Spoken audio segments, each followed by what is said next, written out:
अच्छा जी, आज हमने जो शुरू करना है कंसोलिडेशन से रिलेटेड ही है, लेकिन आज हम शुरू करने जा रहे हैं IAS 28। IAS 28 है, नाम है इसका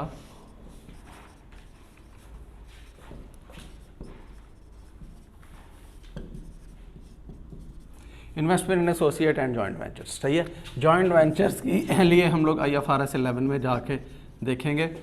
आज के दिन हम बात करेंगे एसोसिएट की, यानी अकाउंटिंग सेम है दोनों की, एसोसिएट की अकाउंटिंग भी सेम है और जॉइंट वेंचर्स की अकाउंटिंग भी सेम है, लेकिन जॉइंट वेंचर होता क्या है वो बात बताई गई है IFRS 11 में। तो IAS 28 के बाद हम लोगों ने IFRS 11 ही पढ़ना है, ठीक है। तो एसोसिएट होता क्या है, देखें हमने अभी रिलेशनशिप स्ट्रक्चर जो पढ़ रहे थे पीछे कि जब एक कंपनी दूसरी कंपनी पे कंट्रोल एक्वायर कर लेती है तो उसको कहा जाता है कि पेरेंट सब्सिडरी का रिलेशनशिप है, और उसमें कंसोलिडेटेड फाइनेंशियल स्टेटमेंट्स जो हैं वो कॉन्सेप्ट्स एप्लीकेबल हो जाते हैं, IFRS 3 और IFRS 10। और परसेंटेज पॉइंट ऑफ व्यू से बात करें, share holding percentage point of view से बात करें तो हम कहते हैं कि मोर देन 50% शेयर होल्डिंग हो तो पेरेंट सब्सिडरी का रिलेशनशिप बन जाता है, ठीक है। इन्वेस्टमेंट इन एसोसिएट में कहता है कि जब एक कंपनी का दूसरी कंपनी पे सिग्निफिकेंट इन्फ्लुएंस है, पेरेंट सब्सिडरी में मेन वर्ड क्या था, कंट्रोल, यहाँ पे जो मेन वर्ड है वो है सिग्निफिकेंट इन्फ्लुएंस। गाइडेंस पर्पज़ के लिए 20% से 50% वाली जो शेयर होल्डिंग होगी वो हमारी एसोसिएट कहलाएगी। यानी अगर आप किसी कंपनी में 30% शेयर्स एक्वायर कर लेते हैं तो ज़ाहिर है वो आपकी सब्सिडरी तो नहीं होगी, लेकिन वो आपकी एसोसिएट कहलाएगी। लेस देन 20% हो तो IFRS 9 उसको डील करता है। लेस देन 20% का IFRS वो at fair value through P&L and at fair value through OCI। 20% से 50% के दरमियान हो तो एसोसिएट है, और 50% से ज़्यादा हो तो सब्सिडरी है, ठीक है। और ये जो जॉइंट वेंचर हम पढ़ेंगे IFRS 11 में, इसमें कोई भी परसेंटेज हो सकती है, बट वो आगे जाके देखते हैं। अभी हम एसोसिएट पे स्टिक करते हैं। तो एसोसिएट जो है कि जहाँ पे एक कंपनी का दूसरी कंपनी में, यानी एक इन्वेस्टर का इन्वेस्टी पे सिग्निफिकेंट इन्फ्लुएंस आ गया है। सिग्निफिकेंट इन्फ्लुएंस कि जहाँ पे 20%, और अगेन ये गाइडेंस पर्पज़ है, ये ज़रूरी नहीं है कि हमेशा यही होगा। हम सिर्फ ये बात कर रहे हैं कि अगर क्वेश्चन साइलेंट है और इतनी शेयर होल्डिंग परसेंटेज है तो फिर हम यही अज्यूम करेंगे कि ये इवन 20% पे भी एसोसिएट है। यानी ये मैंने ये नहीं लिखा कि मोर देन 20%। अगर आपके पास 20% शेयर होल्डिंग है और क्वेश्चन साइलेंट है तो फिर भी वो आपकी एसोसिएट ही है। क्लियर। सिग्निफिकेंट इन्फ्लुएंस क्या होता है? सिग्निफिकेंट इन्फ्लुएंस है participation in decision making.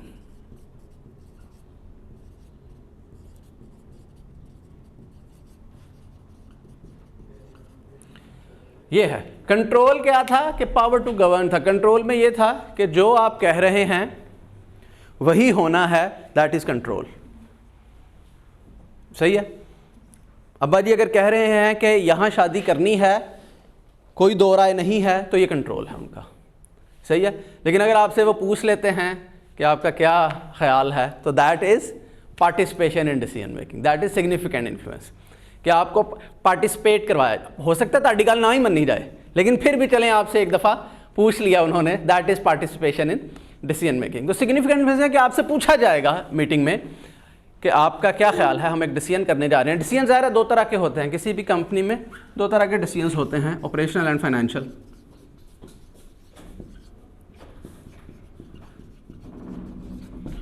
Operational and financial decisions. सही। तो जब भी कोई डिसीजन मेकिंग हो रही होगी, आपको बुलाया जाएगा, आपसे पूछा जाएगा कि आपका क्या ख्याल है ये डिसीजन में, आप एक अपना पॉइंट ऑफ व्यू देंगे। हो सकता है आपका पॉइंट ऑफ व्यू मान लिया जाए, हो सकता है आपका पॉइंट ऑफ व्यू ना माना जाए, that is called significant influence. जहाँ पे होगा कि आपका पॉइंट ऑफ व्यू मानना मैंडेटरी है, वो सिग्निफिकेंट इन्फ्लुएंस नहीं है, वो क्या है, कंट्रोल। वहाँ पे पेरेंट सब्सिडरी का रिलेशनशिप है। तो अगर कोई सिनेरियो वो इस तरह से बना देता है तो आपको पता होना चाहिए कि सिग्निफिकेंट इन्फ्लुएंस में पार्टिसिपेशन है। अभी तक इतना वो सिनेरियो बेस्ड उसने क्वेश्चन चेक नहीं किया, नॉर्मली वो परसेंटेज दे के अकाउंटिंग ही चेक करता है। सही है। तंग कर रहे फ्लाई जी।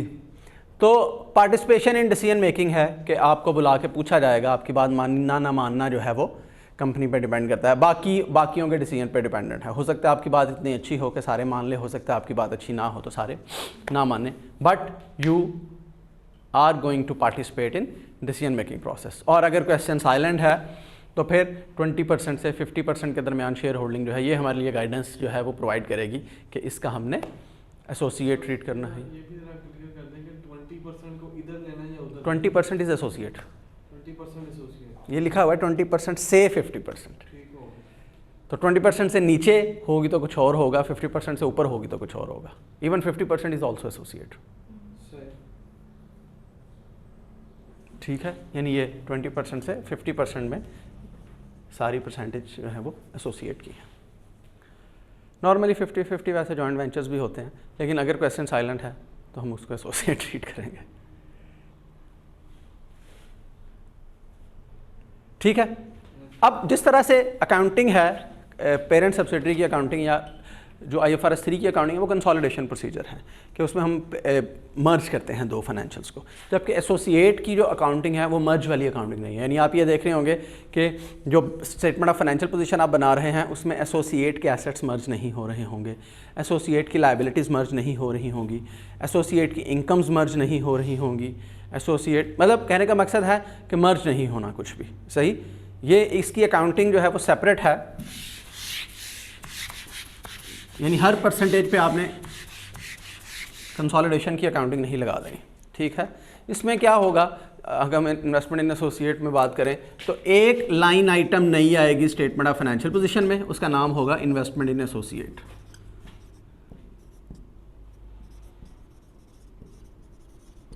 यानी स्टेटमेंट ऑफ फाइनेंशियल पोजीशन में नॉन करंट एसेट्स में हम लोग लिखा करेंगे इन्वेस्टमेंट इन एसोसिएट। अमाउंट क्या होगी उसकी बात हम आगे जाके करेंगे, लेकिन प्रेजेंटेशन पॉइंट ऑफ व्यू से अगर हम बात करें तो स्टेटमेंट ऑफ फाइनेंशियल पोजीशन में इन्वेस्टमेंट की फिगर, जिस तरह पेरेंट सब्सिडरी में पेरेंट की सब्सिडरी में investment consolidated statement of financial position में नहीं आती क्योंकि वो गुडविल की कैलकुलेशन में चली जाती है, लेकिन यहाँ पे ऐसा नहीं होगा।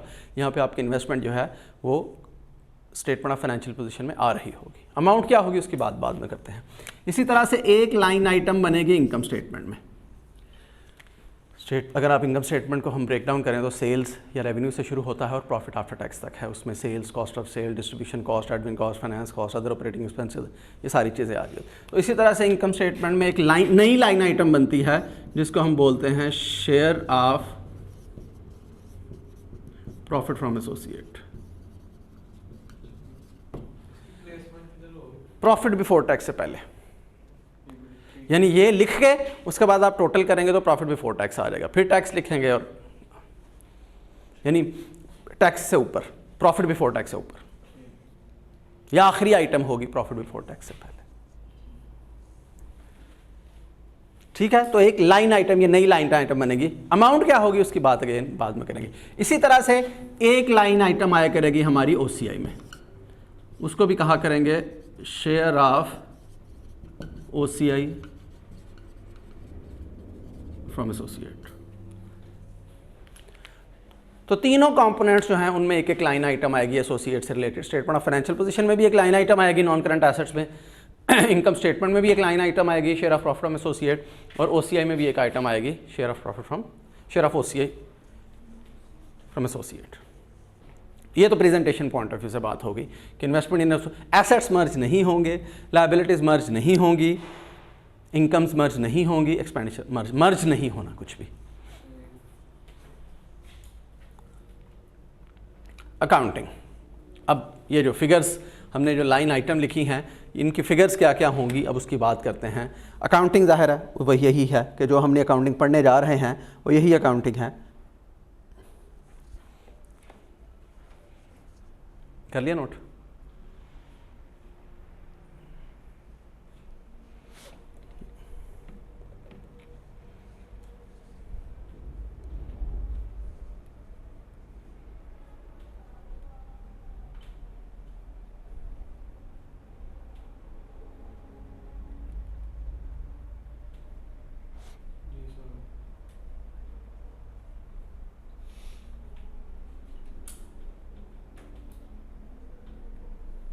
जी हो गया?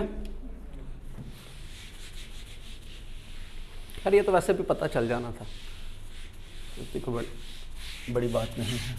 एसोसिएट नहीं है कैफ में, है ना? है? अच्छा चलो फिर तो और अच्छी बात हो गई। ठीक है, इसके लिए जो अकाउंटिंग का मेथड यूज़ होता है उसको टेक्निकली कहते हैं इक्विटी मेथड। इसकी जो अकाउंटिंग है उसका नाम है इक्विटी मेथड। इक्विटी मेथड क्या कहता है? इन इक्विटी मेथड को अगर हम ब्रेक डाउन करें तो इक्विटी मेथड कहता है सबसे पहले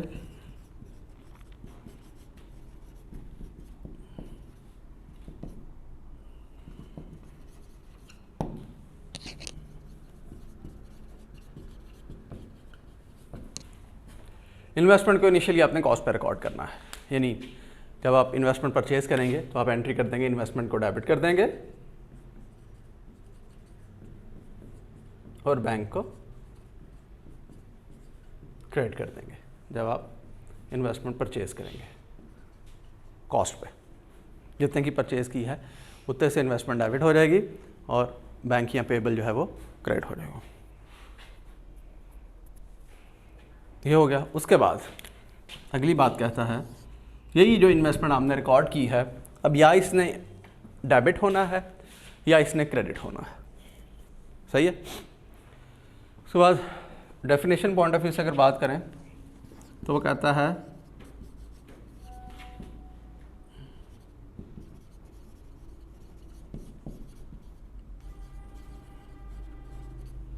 इन्वेस्टमेंट इज इंक्रीज और डिक्रीज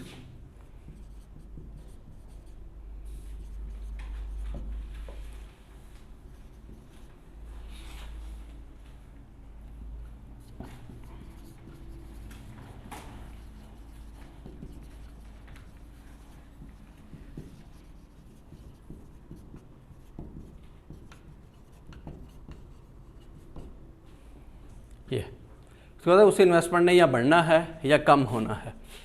यानी ये जो अमाउंट है इसने या डेबिट होना है या क्रेडिट होना है। कैसे? With post acquisition proportionate change. यानी एसोसिएट के नेट एसेट्स लेंगे। नेट एसेट्स क्या होते हैं? और शेयर कैपिटल प्लस रिजर्व्स। ठीक है, तो आप उसके पोस्ट एक्विजिशन चेंज निकालेंगे उनका और उसको अपनी परसेंटेज से मल्टीप्लाई कर देंगे।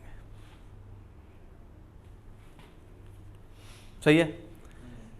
मतलब क्या हुआ? देखें, किसी भी कंपनी के नेट एसेट्स में चेंजेस दो वजह से आती हैं। अगर हम अज्यूम कर रहे हैं, हम करते हैं कि एक तो शेयर कैपिटल बढ़ने से उसका नेट एसेट्स चेंज होंगे, इक्विटी बढ़ेगी कम होगी, शेयर बढ़ेगी।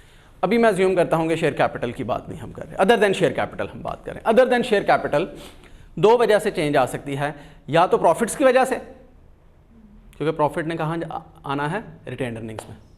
या तो प्रॉफिट की वजह से या अदर देन प्रॉफिट्स की वजह से। अदर देन प्रॉफिट जिस तरह रीवैल्यूएशन सरप्लस है। रीवैल्यूएशन सरप्लस जो है वो हमें पता है कि इनकम स्टेटमेंट के थ्रू रूट नहीं होके आता, ओसीए के थ्रू रूट होके आता है और उसका अलहदा से रिजर्व बन रहा होता है। ऐसे ही है। यानी कि या और हमने काफ़ी सारे रिजर्व पढ़े हैं।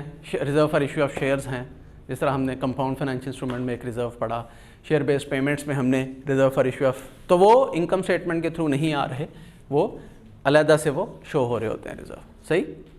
रिटेन्ड अर्निंग में नहीं, कहने का मकसद, तो कहने का मकसद है कि जो चेंज आ सकता है एक्विजिशन डेट के बाद, जब आपने इन्वेस्टमेंट को एक्वायर किया उसके बाद उसकी इक्विटी में जो चेंज आ सकता है इग्नोरिंग शेयर कैपिटल, दो वजह से आ सकता है। एक तो उसके प्रॉफिट्स की वजह से, क्योंकि प्रॉफिट्स की वजह से रिटेन्ड अर्निंग्स बढ़ेंगी, और एक other than profits like revaluation surplus हो गया। सही है। तो इसको अगर मैं ब्रेक डाउन करूं तो कहता यह है कि आप उसका पोस्ट एक्ट प्रॉफिट्स लें। कैसे पता चलेगा? जिस दिन एक्वायर की थी उस दिन उसकी रिटेन्ड अर्निंग्स ये थी, और जिस डेट की स्टेटमेंट आप फाइनेंशियल पोजीशन बना रहे हैं उस डेट की रिटेन्ड अर्निंग्स ये हैं। उन दोनों का जो डिफरेंस है वो, जैसे हम सब्सिडरी में पोस्ट एक्विजिशन प्रॉफिट्स निकालते हैं, एक्जैक्टली उसी तरह से पोस्ट एक्विजिशन प्रॉफिट्स निकाल लें। पहला काम आप ये करें कि, और दूसरा पोस्ट एक्विजिशन रिजर्व निकाल लें। यानी जिस दिन आपने एक्वायर किया था इसको, उस दिन उसका सरप्लस था 10,000 और आज उसका सरप्लस है 25,000। जिस दिन एक्वायर किया था एसोसिएट की इन्वेस्टमेंट को, उस दिन उसकी बैलेंस शीट में सरप्लस आ रहा था 10,000 का, और आज जिस डेट की आप स्टेटमेंट ऑफ फाइनेंशियल पोजीशन बना रहे हैं उस डेट पे उसका रीवैल्यूएशन सरप्लस आ रहा है 25, तो कितना पोस्ट एक्विजिशन चेंज हो गया 15 का। 10 एक्विजिशन डेट पे था, आज 25 है, तो पोस्ट एक्विजिशन कितना राइज हुआ 15 का। तो सबसे पहला काम आप ये करें कि एसोसिएट की ये दो चीज़ें कैलकुलेट कर लें, पोस्ट एक्विजिशन प्रॉफिट्स और पोस्ट एक्विजिशन रिजर्व्स, क्योंकि हमने जो एंट्री करनी है वो पोस्ट एक्विजिशन से ही करनी है। चलो और भी रिजर्व हो सकते हैं, इसलिए रिजर्व लिखे हैं, कोई भी रिजर्व है, 50 तरह के रिजर्व हैं, तो 50 तरह के रिजर्व्स का पोस्ट एक्विजिशन चेंज निकाल लें। सही है, कोई भी रिजर्व हो सकता है, रीमेजरमेंट कंपोनेंट हो सकता है, वो रीवैल्यूएशन। हमने ओसीआई के कितने ज़्यादा रिजर्व पढ़े हैं, इन्वेस्टमेंट रीवैल्यूएशन रिजर्व जो at fair value through OCI वाला, वो हो सकता है। कहने का मकसद है कि जितने चाहे 100 तरह के रिजर्व हैं, उन 100 तरह के रिजर्व्स का पोस्ट एक्विजिशन चेंज निकाल लें, हर रिजर्व का अलग अलग। सही है, ये हो गया। अब करना क्या है, एंट्री, शेयर ऑफ प्रॉफिट की एंट्री आप अलग कर दें। शेयर ऑफ प्रॉफिट कैसे, पोस्ट एक प्रॉफिट लिया, मल्टीप्लाई कर दिया शेयर होल्डिंग परसेंटेज से। यानी अगर आपके पास 30% for example share holding percentage है और ये जो पोस्ट एक्विजिशन है उसके 20,000 आ रहे हैं, तो 20,000 का 30% हम ले लेंगे। सही है, एंट्री हो जाएगी इन्वेस्टमेंट डेबिट,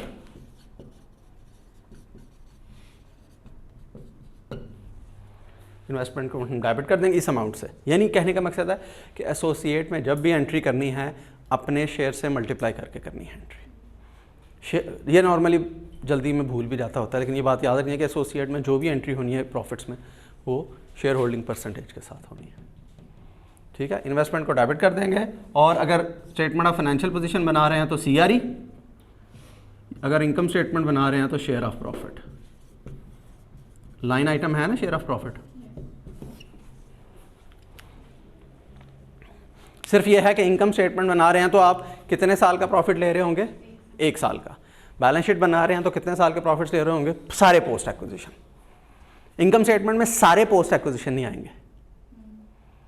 जिस तरह हमने कल एक क्वेश्चन किया था डेप्रिसिएशन, एक पिछले साल की था साल और एक इस साल की डेप्रिसिएशन थी। जब हम इनकम स्टेटमेंट बना रहे थे तो उसमें 1 साल की डेप्रिसिएशन लिखी थी कल वाले क्वेश्चन में, याद आया। और जब स्टेटमेंट ऑफ फाइनेंशियल पोजीशन बना रहे थे तो दोनों सालों की डेप्रिसिएशन लिखी थी। फिर जब statement of changes in equity बनाने आए थे तो 1 साल की डेप्रिसिएशन पिछले साल वाली वहाँ पे की थी। एग्जैक्टली यही सिनेरियो है, एग्जैक्टली वही वाला है। इनकम स्टेटमेंट बना रहे हैं तो 1 साल का प्रॉफिट लेंगे, स्टेटमेंट ऑफ फाइनेंशियल पोजीशन बना रहे हैं तो सारे प्रॉफिट सारे, क्योंकि वो क्लोजिंग डेट पे होती है तो उसमें सारे आ जाते हैं।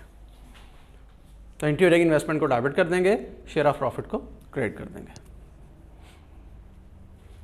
वो जो लाइन है, तो ये इन्वेस्टमेंट आपकी बढ़ जाएगी और ये लाइन आइटम चली जाएगी इनकम स्टेटमेंट में, जो हमने कहा कि एक नई लाइन आइटम बनती है, share of profit from associate.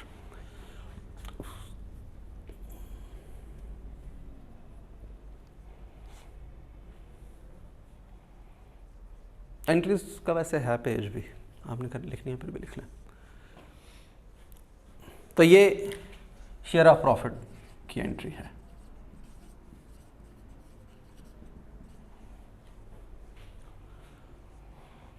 इसी तरह से ये आप दूसरी चीज़ निकालेंगे, पोस्ट एक्विजिशन ओसीआई, कि ओसीआई में 10,000 अगर सरप्लस था एक्विजिशन डेट पे और आज 25 है तो 15 का डिफरेंस हो गया, तो उसको आप क्या करेंगे, शेयर ऑफ ओसीआई। उसी तरह से इसकी भी एंट्री कर लेंगे।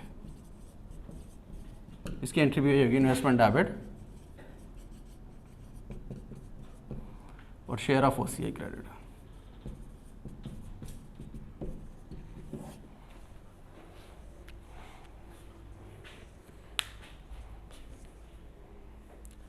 आना उसी तरह से है कि OCI multiplied by share holding percentage, यानी एसोसिएट का post acquisition, post act OCI लें और उसको मल्टीप्लाई कर दें share holding percent. Post act निकालने का एक ही तरीका है, आज की डेट पे क्या है और एक्विजिशन डेट पे क्या था, उन दोनों का जो डिफरेंस है वो पोस्ट एक्ट है। ये बड़ा काफ़ी कन्फ्यूजिंग होता, कन्फ्यूजिंग तो खैर इतना नहीं है, लेकिन क्वेश्चन में वो काफ़ी ये चीज़ टेस्ट करता है। सिर्फ यहाँ नहीं, एसोसिएट की मैं बात नहीं कर, आगे जाके हम जब स्टेप एक्विजिशन की बात करेंगे, स्टेप डिस्पोजल्स की बात करेंगे, मिक्स ग्रुप वगैरह की बात करेंगे, तो वो प्रॉफिट्स की कैलकुलेशन जो है वो ट्रिकी कर देता है। तो ये बात आपको पता होनी चाहिए, आगे जाके भी हम बार बार बात करेंगे ये वाली, कि 2 डेट्स की रिटेन्ड अर्निंग का फ़र्क ले लें, 2 डेट्स की रिटेन्ड अर्निंग का फ़र्क ले लें तो वो प्रॉफिट आ जाएगा। यानी अगर आपको 10 डेट्स की रिटेन्ड अर्निंग्स दी जाएं और आपसे कहा जाए कि जी इन 10 पीरियड्स का प्रॉफिट कैलकुलेट कर दें, तो आपको पता होना चाहिए कि 2 डेट्स लिखूंगा, उन दोनों का डिफरेंस लूँगा, उतने टाइम पीरियड का प्रॉफिट, फिर अगली 2 डेट्स लूँगा, उन दोनों का डिफरेंस लूँगा, प्रॉफिट। ये पता होना चाहिए आपको। आसान है, इसमें कोई टेक्निकल बात नहीं है, लेकिन एग्जाम में ये चीज़ टेस्ट होती है। तो नॉर्मली बंदा कंफ्यूज हो जाता है कि प्रॉफिट्स कैसे कैलकुलेट करूँ। आपको पता होना चाहिए रिटेन्ड अर्निंग्स का डिफरेंस प्रॉफिट है। सही है जी, ये आपके पास आ गया, क्लियर है। ये बेसिक एंट्रीज हैं एसोसिएट की, जो बेसिक एंट्रीज हैं वो हमारी हैं, यानी इक्विटी मेथड की बेसिक एंट्रीज जो हैं वो ये हैं।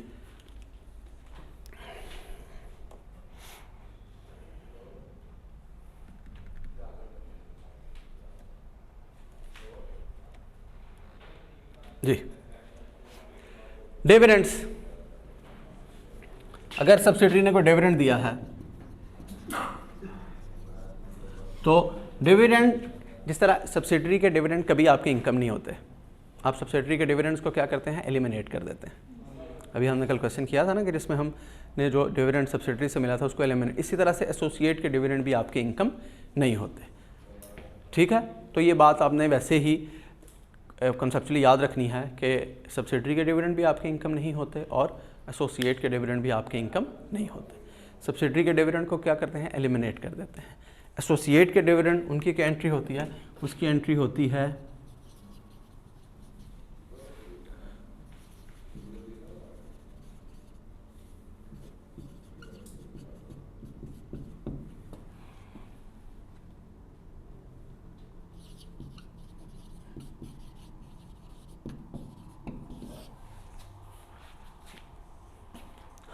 क्योंकि उसने क्या किया होता है, उसने एसोसिएट के डिविडेंड को इनकम रिकॉर्ड किया होता है। तो हमने क्या करना है, उस इनकम को रिवर्स करना है। जब उसको इनकम को रिवर्स करेंगे तो आपका सीआरई डेबिट हो रहा होगा, सही है। तो एसोसिएट के डिविडेंड आपके इनकम नहीं होते बल्कि वो इन्वेस्टमेंट को कम करते हैं, सही है। 99.9% सिनेरियो में हम लोग सीआरई को ही डेबिट कर रहे होंगे क्योंकि उसने डिविडेंड की इनकम को रिकॉर्ड किया होता है। अगर उसने डिविडेंड इनकम को रिकॉर्ड नहीं किया हुआ तो फिर हम रिसीवेबल को डेबिट करके इन्वेस्टमेंट को क्रेडिट कर देंगे, सही है क्यों जी। लेकिन 99.9% सिनेरियोज में हम लोग सीआरई को डेबिट कर रहे हो, क्यों, क्योंकि उसने सब्सिडरी के एसोसिएट के डिविडेंड को इनकम रिकॉर्ड किया होगा। तो हमारे लिए वो इनकम नहीं है, इस वजह से उस इनकम को रिवर्स करना पड़ेगा। तो इनकम को जब रिवर्स करना है तो आपका सीआरई डेबिट हो रहा होगा और इन्वेस्टमेंट क्रेडिट। एसोसिएट की जितनी भी आप एंट्रीज देखेंगे ना, उनमें या इन्वेस्टमेंट डेबिट हो रही होगी या इन्वेस्टमेंट क्रेडिट हो रही होगी, और कॉरेस्पॉन्डिंग उसका प्रॉफिट या ओसीआई ही होगा। यानी ये 3 हेड हैं, उन्हीं में ही एंट्रीज रहती हैं। ये एक जो 3 हेड बताए थे, इन्वेस्टमेंट का, इनकम स्टेटमेंट का और ओसीआई का, ये 3 ही चीज़ें डेबिट क्रेडिट होती रहती हैं।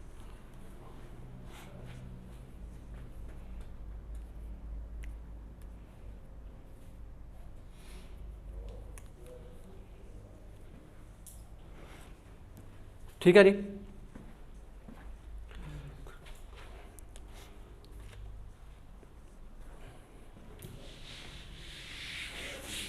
आठ 10 एंट्रीज हैं, ये याद करने पर। लेकिन ये एसोसिएट एक ऐसी चीज़ है, अब इसने आपका पीछा नहीं छोड़ना जब तक अब कंसोलिडेशन चलनी है ना। ये वाली इक्विटी मेथड की अकाउंटिंग अब ये साथ साथ ही चलनी है, सही है। तो इस वजह से नॉर्मली जिस तरह कंसोलिडेशन में वैसे भी यही हमने किया है कि जो चीज़ पीछे पड़ रहे हैं वो ख़त्म नहीं हुई, वो साथ साथ चली है, सही। तो ये भी साथ साथ आपके चलेगी, इक्विटी मेथड भी आपके साथ साथ चलेगा। जब हम स्टेप एक्विजिशन की बात करेंगे उसमें भी इक्विटी मेथड दोबारा आएगा, स्टेप डिस्पोजल की बात करेंगे उसमें फिर इक्विटी मेथड दोबारा आएगा। तो इक्विटी मेथड जो है वो आपने भूलना नहीं है, इसकी इंपॉर्टेंस जो है वो इस वजह से ज़्यादा है। क्लियर कि हम देखेंगे आगे जाके एसोसिएट सब्सिडरी बन रही होगी या सब्सिडरी एसोसिएट बन रही होगी, तो वो आपको अकाउंटिंग जो है वो याद होनी चाहिए। बेसिक अकाउंटिंग इसकी यही है कि इन्वेस्टमेंट कॉस्ट पर रिकॉर्ड होगी और उसके बाद इन्वेस्टमेंट को डेबिट या क्रेडिट करना है शेयर ऑफ प्रॉफिट्स और शेयर ऑफ ओसीआई से। ये बेसिक अकाउंटिंग है। बाकी सारी आगे तो उसकी लैबोरेटिव एंट्रीज है ना, लेकिन बेसिक अकाउंटिंग यही है कि शेयर ऑफ प्रॉफिट रिकॉर्ड करना है और शेयर ऑफ ओसीआई की भी एंट्रीज बहुत कम आती हैं। नॉर्मली जो मेजर एंट्री होती है वो यही होती है, शेयर ऑफ प्रॉफिट। यही कैलकुलेट करना मुश्किल होता है और उसको कैलकुलेट करने का एक ही तरीका है और वो क्या तरीका है? 2 रिटेन्ड अर्निंग्स के दरमियान का फ़र्क, प्रॉफिट्स रिटेन्ड अर्निंग्स के दरमियान का फ़र्क, रिजर्व्स के दरमियान का फ़र्क नहीं या इक्विटी के दरमियान का फ़र्क नहीं। रिटेन्ड अर्निंग्स के दरमियान का फ़र्क जो है वो प्रॉफिट है और बाकी रिजर्व्स के दरमियान का उनकी एंट्री 10 रिजर्व है ना, तो ये 10 एंट्रीज होंगी। यानी उसका रीवैल्यूएशन सरप्लस भी है, उसका इन्वेस्टमेंट रीवैल्यूएशन सरप्लस भी है शेयर ओसीआई वाली इन्वेस्टमेंट्स का, उसका कोई कैपिटल रिजर्व भी है, उसका कोई रीमेजरमेंट कंपोनेंट का रिजर्व भी उसने बनाया हुआ है। तो हर एक रिजर्व की आपने अलग एंट्री करनी है। आपने इन्वेस्टमेंट को डेबिट कर देना, रीवैल्यूएशन सरप्लस को क्रेडिट कर देना। Investment debit, investment revaluation surplus credit, investment debit, capital reserve credit, investment debit, remeasurement component credit. सिर्फ फ़र्क क्या होगा? शेयर होल्डिंग परसेंटेज और पोस्ट एक्विजिशन चेंज। हर रिजर्व का पोस्ट एक्विजिशन चेंज पहले निकालेंगे और उसको शेयर होल्डिंग से परसेंटेज से मल्टीप्लाई करेंगे और एंट्री कर दिया करेंगे। नहीं, डिविडेंड तो है ही हमारे यार, ऑलरेडी अपना डिविडेंड है। देखिए ना, मैंने अगर मुझे जो डिविडेंड मिला होगा तो मैंने तो अपने डिविडेंड की ही एंट्री की होगी, तो डिविडेंड ऑलरेडी परसेंटेज लगी हुई है उस पर। ठीक है जी। उसके बाद नेक्स्ट एंट्री है इम्पेयरमेंट की, यानी अगर आपकी इन्वेस्टमेंट रिकवरेबल वैल्यू उसकी कम हो जाती है तो उसकी एंट्री यही है, वही है इम्पेयरमेंट एक्सपेंस डेबिट,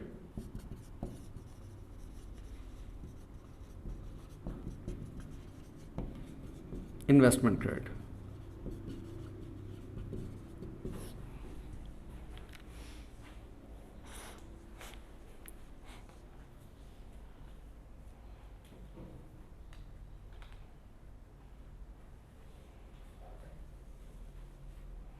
इस पे भी परसेंटेज नहीं लगनी, ये जितनी इम्पेयरमेंट होनी है आपकी अपनी ही होनी है।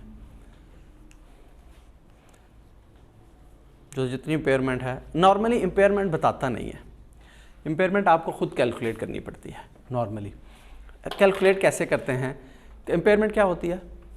कैरिंग वैल्यू और रिकवरेबल वैल्यू का, रिकवरेबल वैल्यू को बता देगा आपको, कैरिंग वैल्यू आपको खुद कैलकुलेट करनी है ये सारी एंट्रीज करके। जब ये सारी एंट्रीज आप करेंगे तो आपके पास इन्वेस्टमेंट की एक कैरिंग वैल्यू आ जाएगी, उसको कंपेयर करना है आपने रिकवरेबल वैल्यू के साथ। फिर अगर कोई डिफरेंस है तो वो आपकी इम्पेयरमेंट चार्ज होगी। आई समझ या नहीं आई? नहीं, क्वेश्चन तो डेफिनेटली करने हैं, अभी तो जाहिर है कॉन्सेप्ट पॉइंट ऑफ व्यू से बात कर रहे हैं। सही है।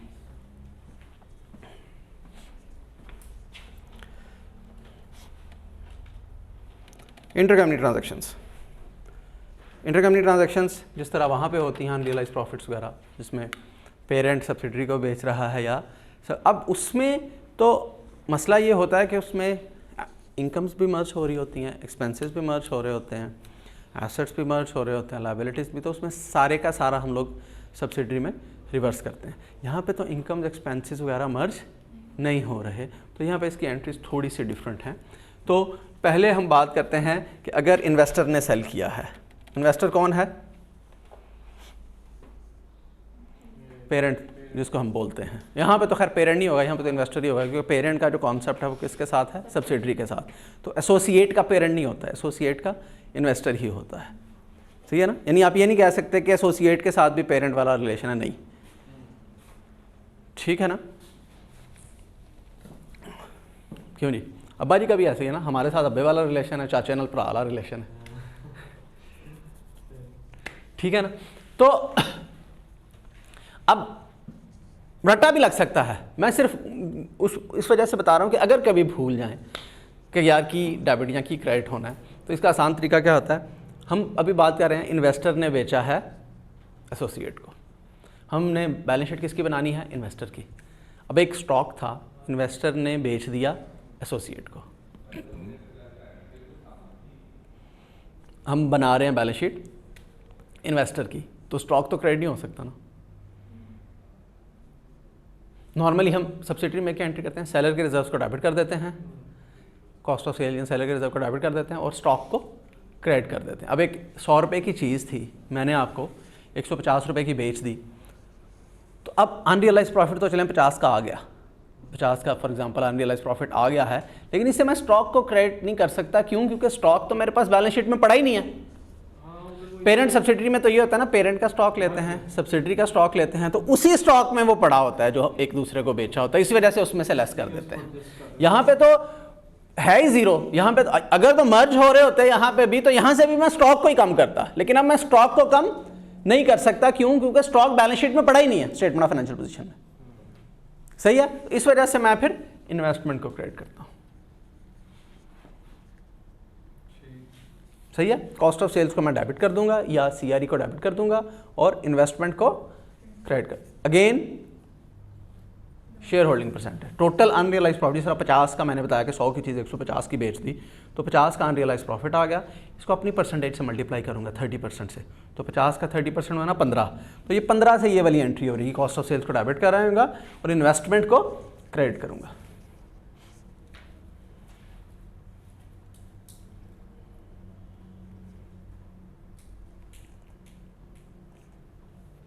स्टॉक क्रेडिट नहीं हो सकता क्योंकि स्टॉक पड़ा ही नहीं। रटा भी लग सकता है कि अगर पेरेंट ने बेचा तो इन्वेस्टमेंट क्रेडिट होगी, सब्सिडरी एसोसिएट ने बेचा तो स्टॉक क्रेडिट होगा।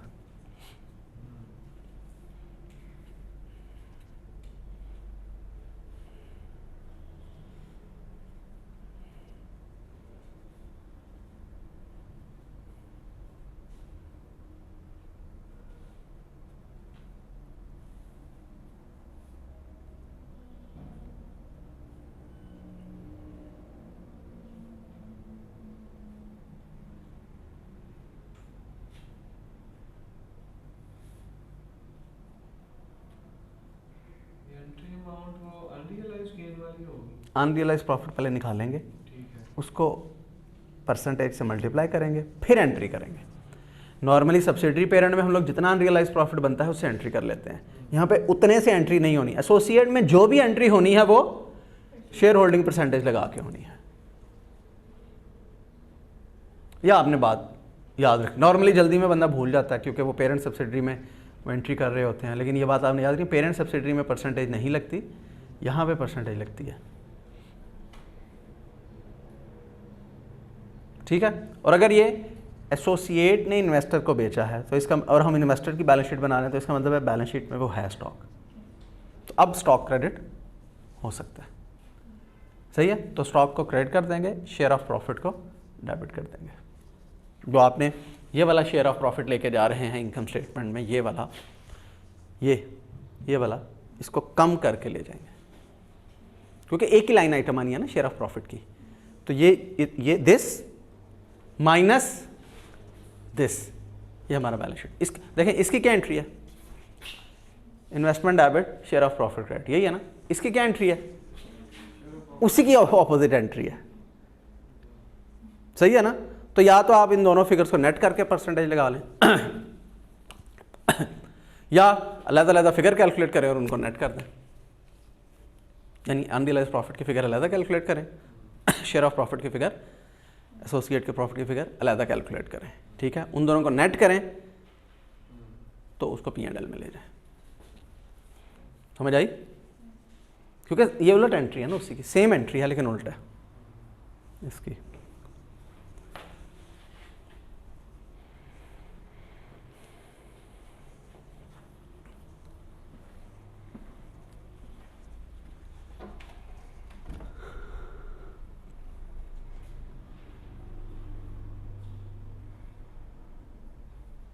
क्यों भाई, नहीं समझ शामिल?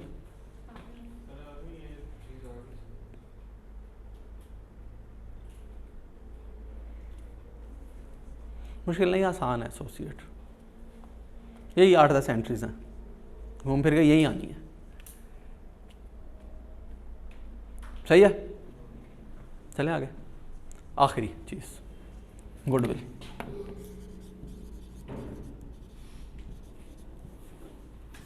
गुडविल आपने कैलकुलेट करनी है,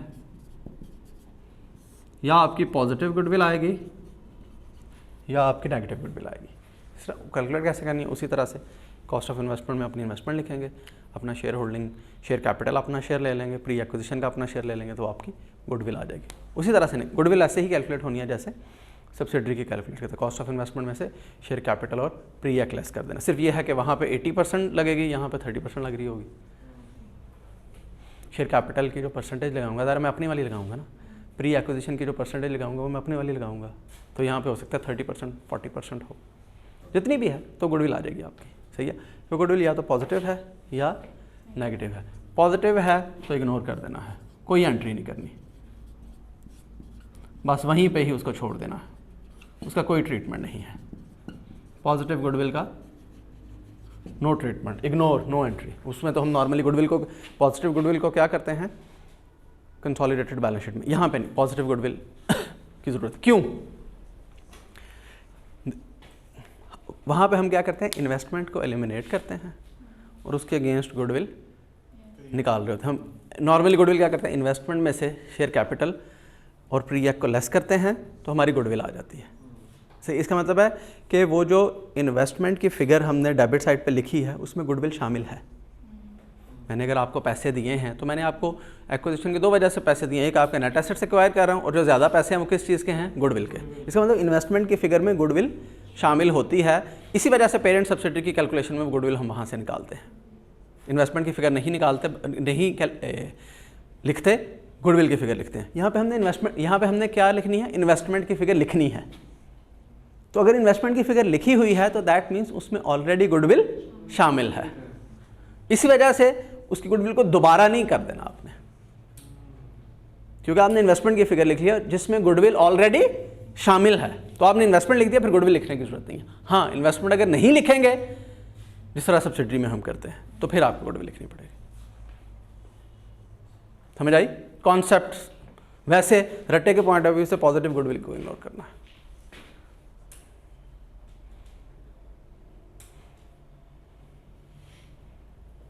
वजह ऑलरेडी इंक्लूडेड है इन्वेस्टमेंट में।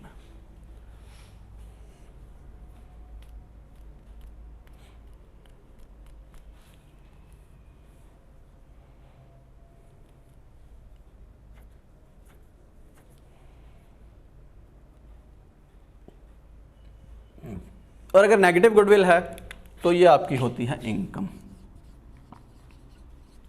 इसकी आप एंट्री क्या होगी, इसकी एंट्री होगी इन्वेस्टमेंट को आप डेबिट कर देंगे और सीआरई को क्रेडिट कर देंगे। नेगेटिव गुडविल आपकी इनकम होती है। तो गुडविल आपको कैलकुलेट क्यों करनी पड़ेगी, सिर्फ ये देखने के लिए पॉजिटिव है या नहीं। अगर आपको सीधा सीधा ही नज़र आ रहा है पॉजिटिव गुडविल है तो कैलकुलेट भी ना बेशक करें, ऐसे क्वेश्चन कर दे। समझ रहा, मतलब अपेरेंट ही अगर नज़र आ रहा है यार ये पॉजिटिव गुडविल ही है, क्या आपने 10 लाख रुपए के इन्वेस्टमेंट की और उसके बदले में सीधा सीधा नज़र आ रहा है 3 लाख रुपए के नेट एसेट्स हैं, तो ये पॉजिटिव ही है, फिर कैलकुलेट भी करने की जरूरत है। जब थोड़ा डाउट हो रहा है यार पॉजिटिव भी हो सकती है नेगेटिव भी हो सकती है, फिर कैलकुलेट कर लें। यानी ऐसा नहीं है कि हर क्वेश्चन में करनी है, नहीं। जहाँ पे थोड़ा डाउट है कि नेगेटिव हो सकती है कर लें, वरना ज़रूरत ही नहीं है करने की। अपेरेंटली अगर नज़र आ रहा है पॉजिटिव गुडविल है तो क्यों, क्योंकि लिखनी तो कहीं है नहीं, तो कैलकुलेट क्यों करनी।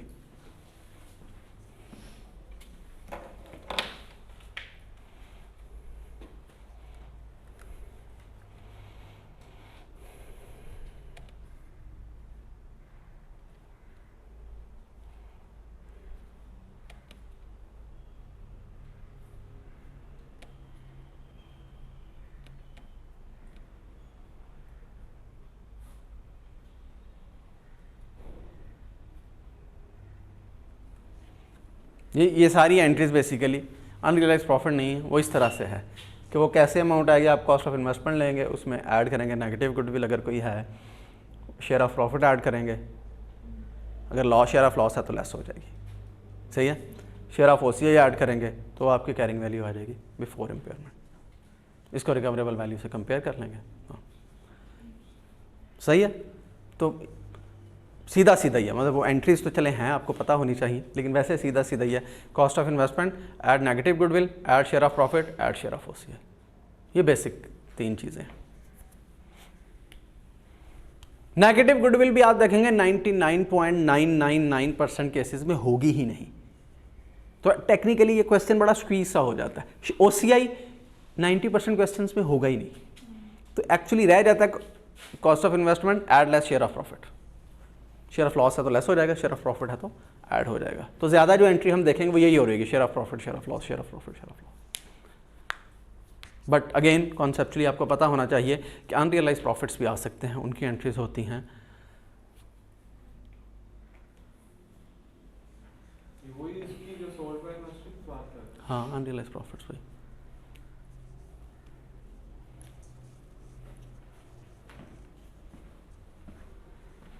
बट बेसिक अकाउंटिंग वही है, शेयर ऑफ प्रॉफिट ऐड होगा, शेयर ऑफ लॉस लेस होगा।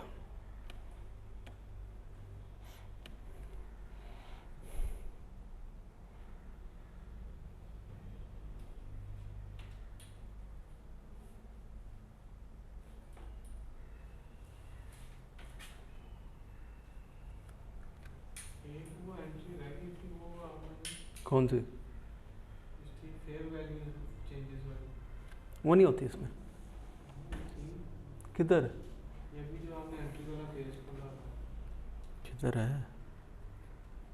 कौन सी? ये जो post exchange change net assets. ओहो, कोई और रिजर्व है तो यही तो आपको बता तो दिया है, रिजर्व सरप्लस है हाँ, या कोई अदर रिजर्व है, एंट्री वही रहनी है, यही एंट्री है।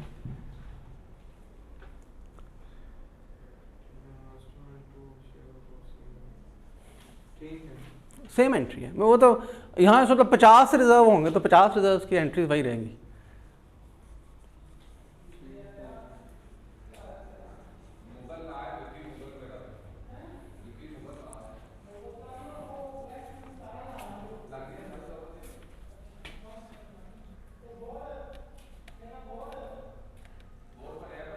सारी एंट्रीज इसमें हैं जो हमने की है।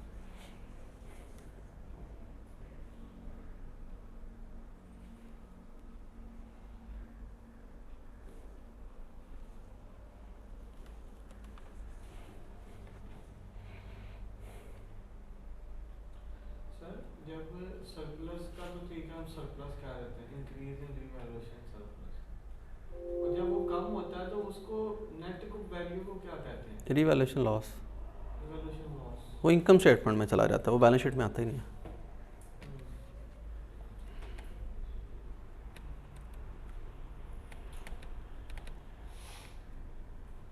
करें क्वेश्चन शुरू ही मुश्किल सवाल से करते हैं, अगर शुरू ही मुश्किल सवाल तो करने हैं। ये बात अगेन मैं फिर कह रहा हूँ कि एसोसिएट की इनकम्स भी मर्ज नहीं होंगे, एसोसिएट के एक्सपेंसेस भी मर्ज नहीं होंगे, एसेट्स भी मर्ज नहीं होंगे, लायबिलिटीज़ भी मर्ज नहीं होंगे। तो अगर उसने आपको एसोसिएट की इनकम स्टेटमेंट दे भी दिया है तो हमारे लिए उसमें जो रेलेवेंट फिगर है वो सिर्फ कौन सी है, उसके प्रॉफिट की।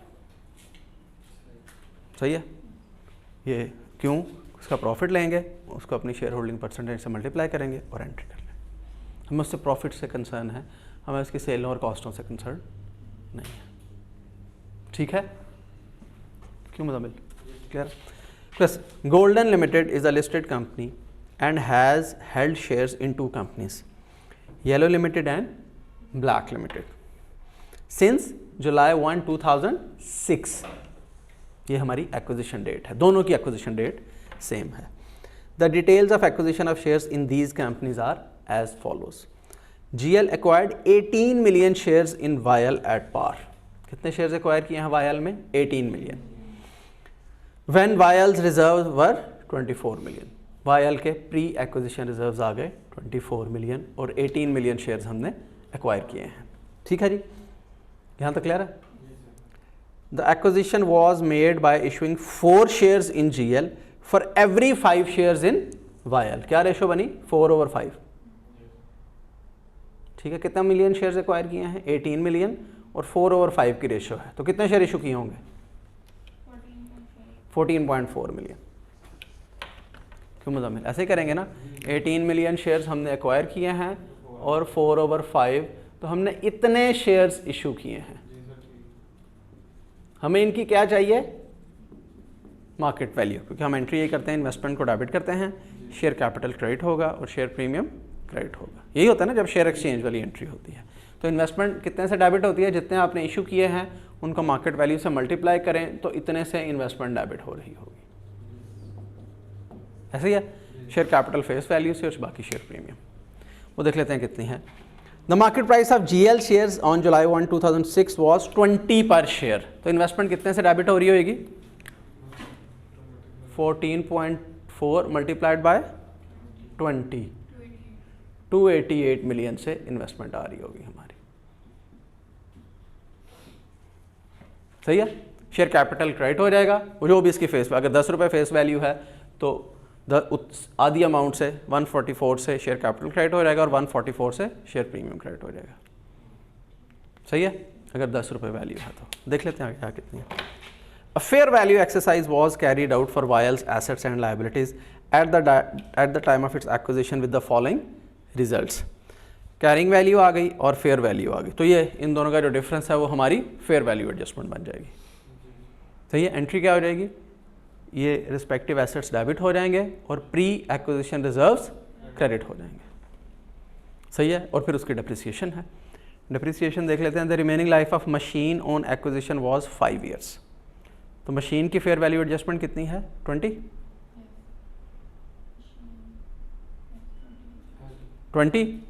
तो 1 साल की डेप्रिसिएशन कितनी आ गई? 4।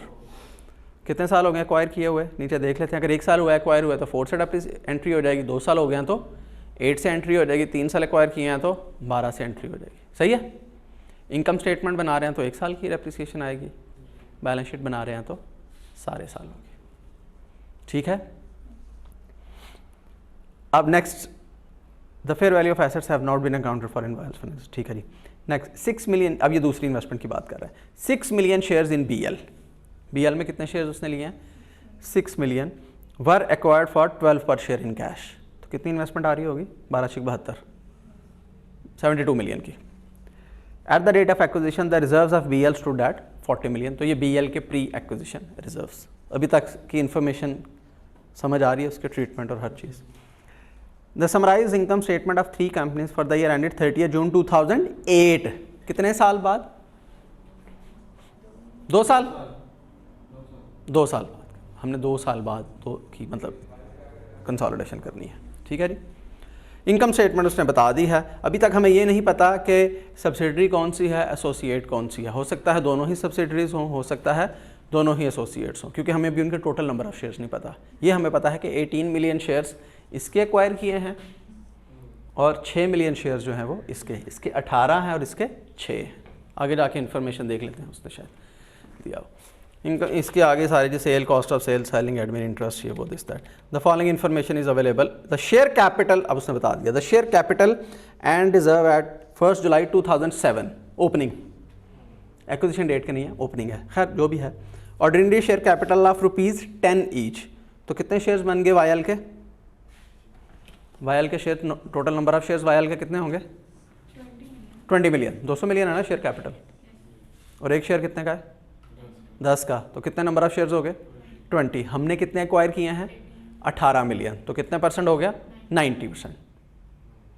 हमने 18 मिलियन ही शेयर एक्वायर किए हैं ना, और उसके टोटल हैं कितने? 20 मिलियन।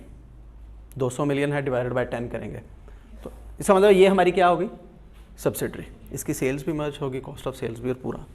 अब रह गई बात इसकी, BL के 150 मिलियन शेयर कैपिटल है, 10 रुपये का एक शेयर है, तो 15 मिलियन शेयर कैपिटल है, शेयर हैं, नंबर ऑफ शेयर्स हैं। हमने कितने एक्वायर किए हैं? 6 मिलियन। कितने परसेंट बना? 40%। इसका मतलब है ये हमारी क्या है? एसोसिएट। एक सब्सिडरी है, एक एसोसिएट है। सब्सिडरी का पूरा इनकम स्टेटमेंट चाहिए क्योंकि मर्ज करना है। BL के पूरे इनकम स्टेटमेंट की जरूरत नहीं, हमें उसका सिर्फ क्या चाहिए? प्रॉफिट। वो गिवन है, लॉस है चलें, बट गिवन है। क्लियर है? इसकी सेलें शेलें मर्ज नहीं करनी। चलें आगे। The share capital of all companies have remained same since their incorporation. हालांकि झूठ है, उत्ते कह रहे हैं कि इशू कितने ने, अभी इशू नहीं किए। चले खैर, एनीवेज ड्यूरिंग द ईयर, अभी इस ड्यूरिंग द ईयर हो रहा है। GL sold goods amounting to ₹40 million to YL. YL कौन है? सब्सिडरी, यानी ये पेरेंट सब्सिडरी वाली। सेल भी रिवर्स होगी, कॉस्ट ऑफ सेल भी रिवर्स होगी, अनरियलाइज प्रॉफिट की एंट्री भी होगी। During the year GL sold amounting to ₹40 million. तो 40 मिलियन से सेल्स रिवर्स करेंगे, 40 मिलियन से कॉस्ट ऑफ सेल्स रिवर्स करेंगे। अब इसका रह गया अनरियलाइज प्रॉफिट। जी the sales were made at a markup of 25% on cost, 30% of these goods are inventory. तो 40 का लेंगे 30%, वो आएगा 12 multiplied by 25 over 1/5, 2.4 unrealise profit की एंट्री होगी। कॉस्ट ऑफ सेल्स में ऐड हो जाएगा, बैलेंस शीट इसमें बनानी नहीं है, स्टॉक से लेस हो जाएगा। तो कॉस्ट ऑफ सेल में इंटर कंपनी लेस होगी, अनरियलाइज प्रॉफिट ऐड होगा और एक डेप्रिसिएशन ऐड होनी है 4 मिलियन की। वो जो मशीनरी की फेयर वैल्यू एडजस्टमेंट 1 साल की 4 मिलियन डेप्रिसिएशन बनती है। नेक्स्ट जीएल, अगेन पेरेंट की बात हो रही है। GL manufactures a component used by BL. BL कौन है? Associate. During the year GL sold these components amounting to ₹20 million to BL. अब ये पेरेंट और एसोसिएट के दरमियान ट्रांजैक्शन है। Transfers are made at cost plus 15%। BL held ₹11.5 million these components in inventory. तो सबसे पहले तो अनरियलाइज प्रॉफिट निकालते हैं। क्लोजिंग इन्वेंट्री कितनी है? 11.5 और उसका प्रॉफिट परसेंटेज क्या है? 15 ओवर 115, 1.5 से एंट्री होनी है। हम कॉस्ट ऑफ सेल्स को डेबिट कर देंगे और इन्वेस्टमेंट को क्रेडिट कर देंगे, क्योंकि जब इन्वेस्टर बेचता है तो इन्वेस्टर की बैलेंस शीट में नहीं आ रहा, इन्वेस्टमेंट क्रेडिट होनी है। इन्वेस्टर खरीदता है तो इन्वेस्टर की बैलेंस शीट में आ रहा है, तो स्टॉक क्रेडिट होना है। ठीक है, क्लियर है? चलें आगे। तो इस 1.5 की एंट्री हो रही, कॉस्ट ऑफ सेल्स को हम डेबिट कर देंगे और इन्वेस्टमेंट को क्रेडिट कर देंगे। शेयर ऑफ प्रॉफिट भी डेबिट हो सकता है वैसे। Anyways, all assets are depreciated on straight line basis. Other income includes, other income में क्या क्या शामिल है? डिविडेंड रिसीव्ड फ्रॉम वायल, यानी ये जो अदर इनकम ऊपर हमारी स्टेटमेंट ऑफ इनकम में आ रही है 65, इसमें वायल का डिविडेंड भी शामिल है। इसका मतलब जो वायल क्या है? हमारी सब्सिडरी। समझ, जितना भी वायल का डिविडेंड होगा वो यहाँ से एलिमिनेट होगा इंटरकंपनी ट्रांजैक्शन में। सही है, वो देख लेते हैं कितने आगे जाके गिवन होगा। During the year YL paid 20% cash dividend. कितना डिविडेंड बना टोटल? शेयर कैपिटल उसका कितना है? 200, इसका 20%, 40 मिलियन का, 40 मिलियन ही बनता ना, 40 मिलियन का डिविडेंड है। हमारा शेयर कितना है? 40 मिलियन नहीं एलिमिनेट होना, हमारा शेयर एलिमिनेट होना है। समझ आ रही है? नहीं, हमारा 90%, तो इस 65 में से 36 एलिमिनेट होगा। तो 40 उसका टोटल डिविडेंड है, सारा डिविडेंड मेरा नहीं है, मैंने सिर्फ वो वाला पोर्शन एलिमिनेट करना है जो मेरा है, और ये मुझे पता है कि मेरा 90% है। तो 40 के डिविडेंड का 90% जो है वो बनता है 36, इसमें से 36 एलिमिनेट होगा। क्यों? क्योंकि मेरा डिविडेंड 36 है, मैंने इसमें 36 ही लिया होगा। ठीक है जी। An impairment test was carried out on June 30, 2008 for the goodwill of YL and investment in BL appearing in consolidated statement. The test indicated that goodwill was impaired by 20%. तो YL की पहले goodwill निकालेंगे, उसका 20% लेंगे। सही है, और उसकी रिकवरेबल वैल्यू बता दी है।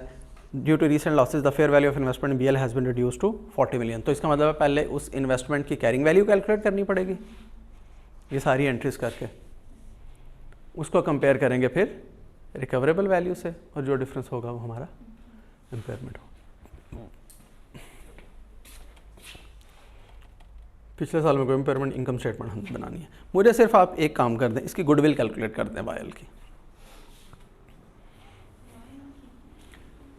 हाँ, वायल की गुडविल, दोनों की गुडविल कैलकुलेट कर दें, हो जाएगी। क्या होगा? फेयर वैल्यू एडजस्टमेंट्स भी दी हैं, प्री एक्विजिशन रिजर्व्स भी दिए हैं, इन्वेस्टमेंट की फिगर तो हमने वैसे ही कैलकुलेट कर ली है 288 मिलियन की।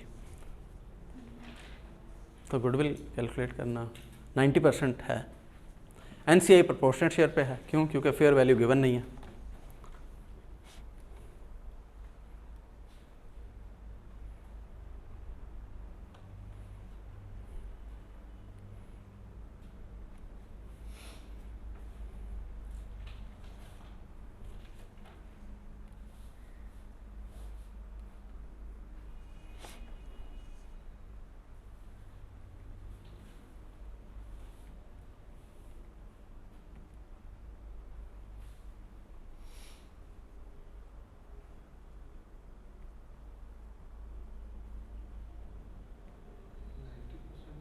90%।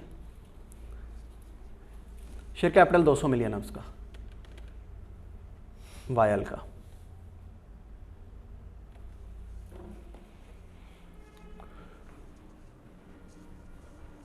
पोस्ट की ज़रूरत नहीं है, प्री की ही ज़रूरत है, क्योंकि हमने वो तो कैलकुलेट करना नहीं, सीआरई वगैरह तो कैलकुलेट करना नहीं।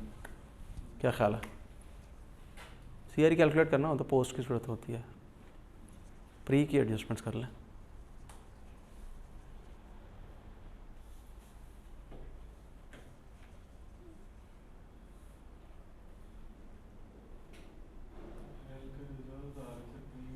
ये क्या केमिकल बॉन्ड्स बनाए हुए हैं? तो वो सेंस का था, नेटवर्क डायग्राम है, परफॉर्मेंस मेजरमेंट की। इसी तरह की केमिस्ट्री में भी चीज़ें अजीब अजीब सी पढ़ते थे। आपने एफएससी की है? नहीं, आपका क्या है? किस में? मेडिकल में? तुमने मेडिकल में? मैंने एफएससी भी की थी, आईकॉम भी किया था, दोनों ही किए मैं। एक नहीं इकट्ठे एक ही साथ साथ। मुझे एफएससी पार्ट 1 के बाद आइडिया हो गया था ये डॉक्टरी मेरे बस का रोग नहीं है। मुझे आइडिया हो गया था ये डॉक्टर बनना मेरे बस का रोग नहीं है। मैंने कहा टाइमली अपनी फील्ड चेंज कर लेनी चाहिए, फिर टाइम ज़ाया करने का। हालांकि मेरे फादर बड़ा नाराज़ थे मेरे से, क्योंकि उस वक्त तो खैर मुझे पता भी नहीं था सीए करना भी है या नहीं। सीए तो बीकॉम के 1 साल बाद जॉब की, फिर कहीं ख्याल आया। कितनी आई गुडविल? उसने कैलकुलेट कर लिया शायद, महनूर ने। अच्छा कैलकुलेटर का मोबाइल पे कर लो।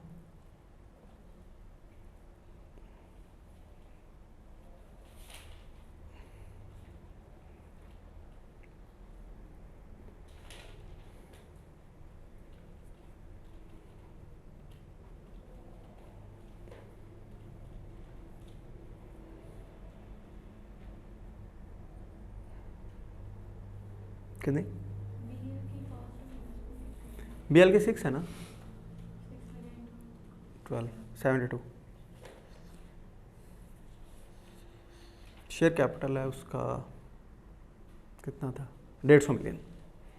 150 मिलियन शेयर कैपिटल था, और हमारे पास 30% है। वायल की कितनी आई गुडविल?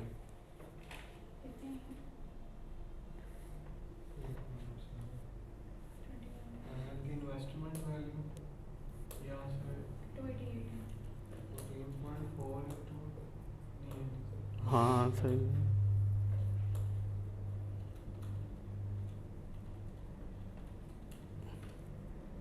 5.9। क्यों महनूर? सही है, इतनी है 45.9। हाँ आपने फेयर वैल्यू एडजस्टमेंट्स नहीं की होंगी प्री एक्ट में? हाँ आपने की हैं? तो करनी नहीं सी प्री एक्ट। ये वाली जो फेयर वैल्यू एडजस्टमेंट्स है प्री एक्ट में करनी नहीं है। इसे डेबिट करके तो इसको रिवैल्यूएशन को क्रेडिट 45.9 आएगी। ये फेयर वैल्यू एडजस्टमेंट इसकी 22 है, इसकी 20 है, इसकी 3 है, तो 45 की फेयर वैल्यू एडजस्टमेंट बनती है। वो प्री एक्ट में जाएगी ना। दूसरी भी करना।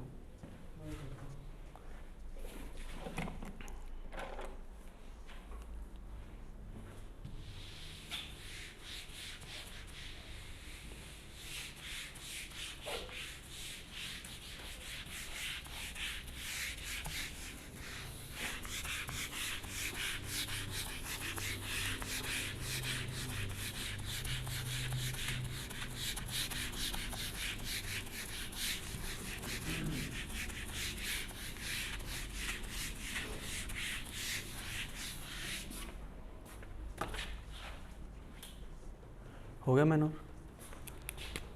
प्री कितने दिए हैं उसने? 24। ये इसकी बात है, वायर की बात है। हाँ, फेयर वैल्यू एडजस्टमेंट बनती है 45। 45 की बनती है। ये टोटल इन तीनों की 45 की बनेगी। कितना बन गया? 69 और वो 90% 62.1 आ। यही जाना कॉस्ट ऑफ इन्वेस्टमेंट 288 3.1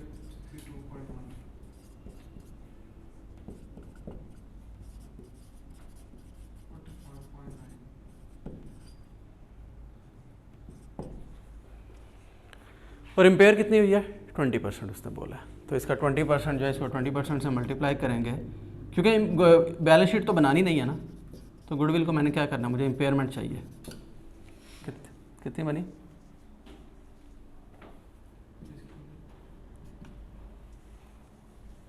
कितनी इंटू 20%? 9.18। ये हम लोग एक्सपेंस में ले लेंगे।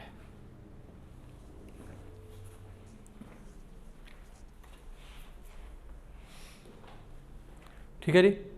अब BL की अगर हम बात करें, इन्वेस्टमेंट इसकी कितनी आ रही है 72 मिलियन, 6 मिलियन शेयर्स हैं और 12, सही है। शेयर कैपिटल है उसका 150 मिलियन इंटू 30% है हमारे पास 40%। 40 था, कर ले 15 मिलियन और 6 40% बन लो। प्री कितने थे उसके? 40 मिलियन।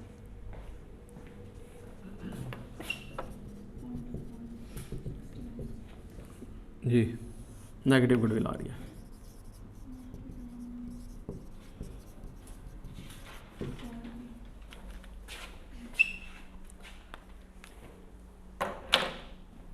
ये फिर इसका मतलब ये नेगेटिव गुडविल इन्वेस्टमेंट में ऐड हो जाएगी जाके। ठीक है जी।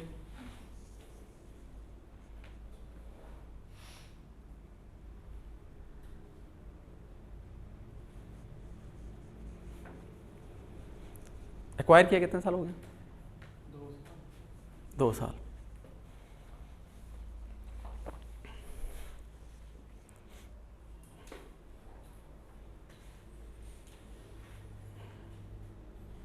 सही है जी। अब हमने निकालनी है इम्पेयरमेंट इन्वेस्टमेंट की, उसकी मुझे चाहिए इन्वेस्टमेंट की कैरिंग वैल्यू। सही है। कॉस्ट कितनी है 72, इसमें हम ऐड करेंगे नेगेटिव गुडविल 4, सही है। OCI है नहीं है इसमें, सही है।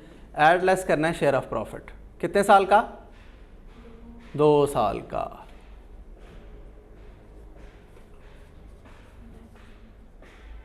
हाँ जी, ऐ तुसी दसना 1 साल का तो गिवन है, इनकम स्टेटमेंट 1 साल की तो गिवन है ना। पिछले साल का कितना? ये 82 जो है ये इस साल का है, क्योंकि 2 साल का चाहिए ना। अब मुझे चाहिए पिछले साल का। पिछले साल का कैसे आएगा? एक्विजिशन डेट का तो है 40। जब भी ये प्रॉफिट्स की बात हो ना, मैं आपको एक बात बताऊं, तो आपने एक काम करना है। आपने सबसे पहले रिटेन्ड अर्निंग्स को प्लॉट करना है। पहली कौन सी रिटेन्ड अर्निंग्स दी हैं? ये किस डेट की हैं? किस डेट की? डेट बताएं।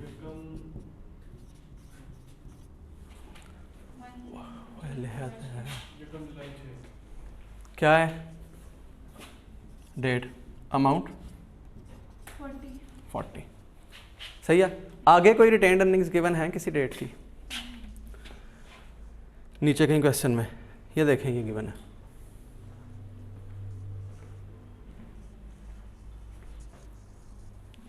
किस डेट के?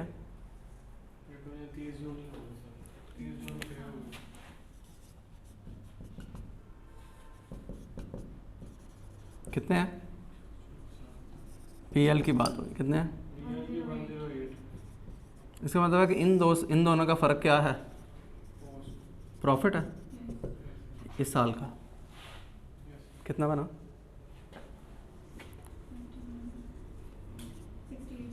68। ये पिछले साल का प्रॉफिट है। ये ऐसे ही है ना। इस साल का प्रॉफिट गिवन है 82, यानी यहाँ से अब फिर अगला मुझे चाहिए ना ये वाला 2008 का प्रॉफिट, वो गिवन है ऑलरेडी। हाँ ठीक है, तो इसका मतलब है कि फिर 2 साल का कितना हो गया?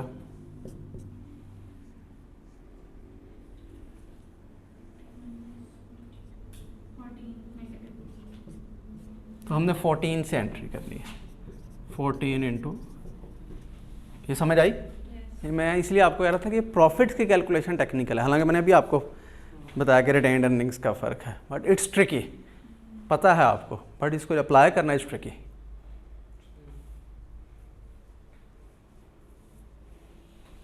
ठीक है, कितना आ गया? माइनस। और कोई अनरियलाइज प्रॉफिट की एडजस्टमेंट है? एक है, 3 नंबर।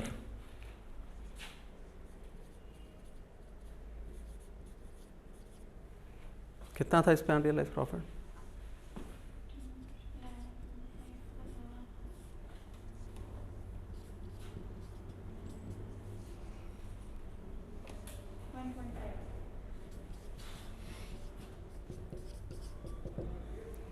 सही है। इसकी एंट्री क्या की थी हमने?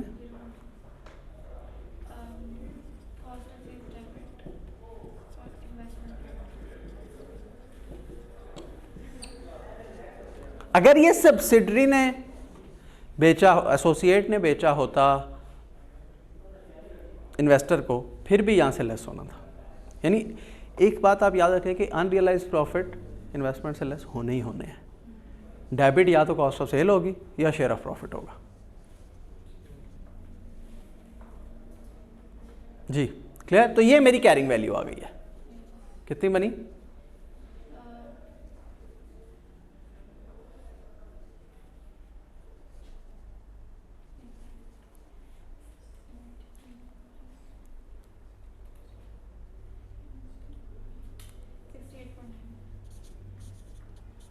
रिकवरेबल वैल्यू कितनी है?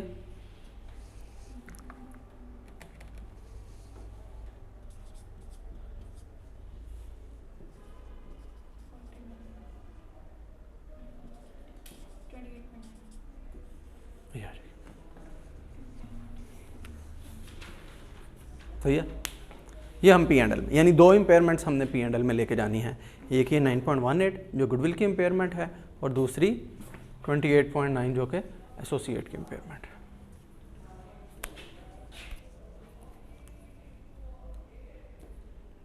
समझ आई?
क्लियर है मुजम्मिल? अब ज़ाहिर है जब इसकी इनकम स्टेटमेंट बनाएंगे तो पेरेंट और सब्सिडरी की फिगर्स को मर्ज करेंगे बस। फिर जब हम लोग कर रहे होंगे फिर एंड पे आके हम लोग लिखेंगे शेयर ऑफ प्रॉफिट या लॉस। हमारा यहाँ शेयर ऑफ लॉस है, तो शेयर ऑफ लॉस कितना आएगा? 82 का 40%। तो 82 का 40% लेंगे तो वो सीधा सीधा एक लाइन आइटम आ जाएगी, share of loss from associate. कितना बनता है? 82 का 40%, 32.8।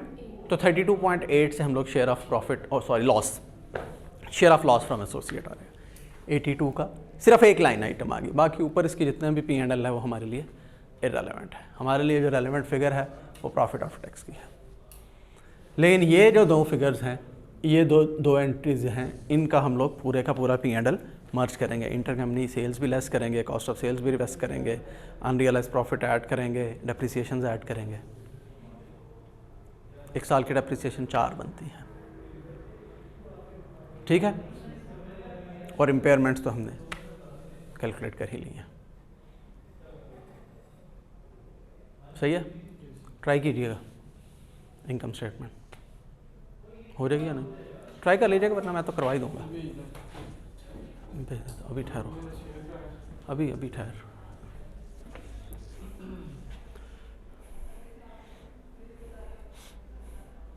ट्राई कर लीजिएगा, वरना करवा देंगे, मसला कोई नहीं। अभी तो ये पहला क्वेश्चन है, ना भी होगा तो कोई इतनी मसले वाली बात नहीं है।